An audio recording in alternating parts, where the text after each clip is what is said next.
horsepower inside. Dang, it's like I held this yesterday. Oh wait. Woo! Wait! Isn't that pretty?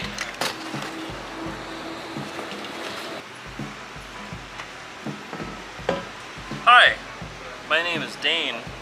I am in the sales department at Import Image Racing, and today I'm going to tell you the difference between two of the best headers on the market that you can get for your EJ.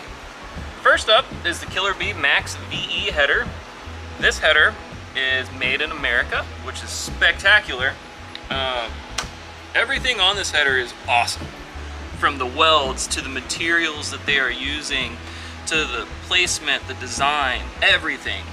This manifold is made of a 321 stainless construction. So the good thing about 321 stainless is that it is lightweight and it is super strong for what you get. These have a cast collector. So part of the reason behind that is to help with the VE, volumetric efficiency. There's no like hard peaks, there's no gnarly casting marks, nothing like that. It's just all smooth for all the flow.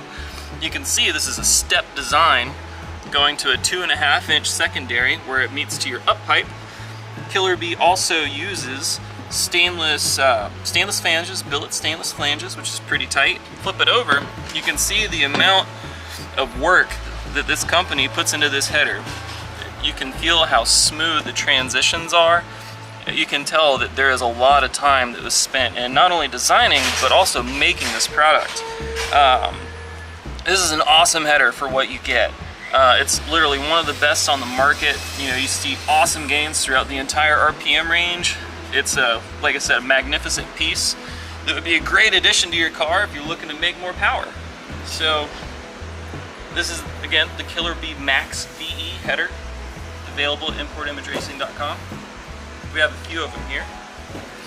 And so next, onto the ETS MaxFlow V2 header.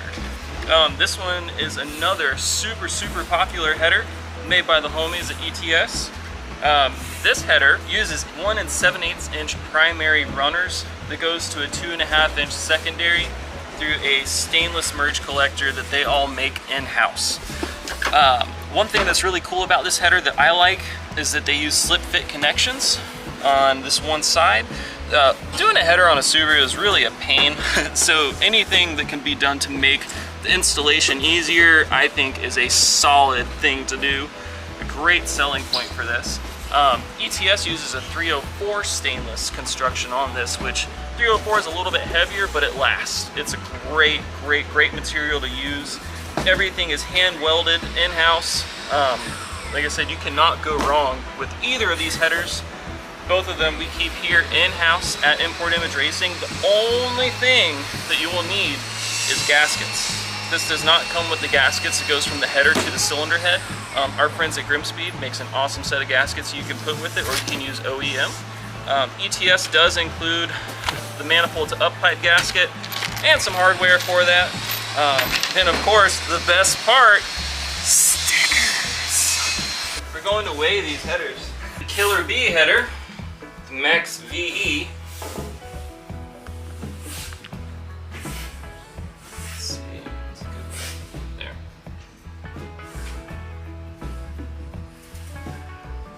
13.2 pounds. ETS, I bet this is going to be over 20.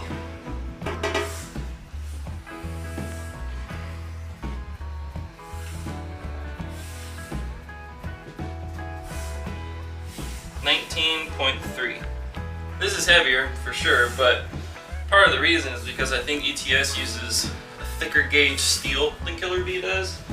Which, I mean, both work great. Obviously, Killer Bee wouldn't use this if it didn't work, and ETS wouldn't use this if it didn't work. But my right arm's going to get bigger than my left arm. If you are pushing your car to the max, you really should invest in a good equal length header. Both of these are equal length in construction. They both will last the life of the vehicle. They both have lifetime warranties, just as long as you don't coat or you don't wrap them.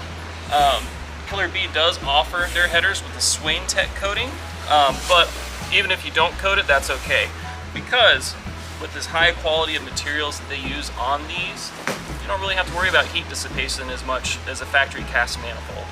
So any questions you guys have, shoot us a message on the website, email us, and we'll gladly help you get your car back on the road, making power, and cruising with the homies.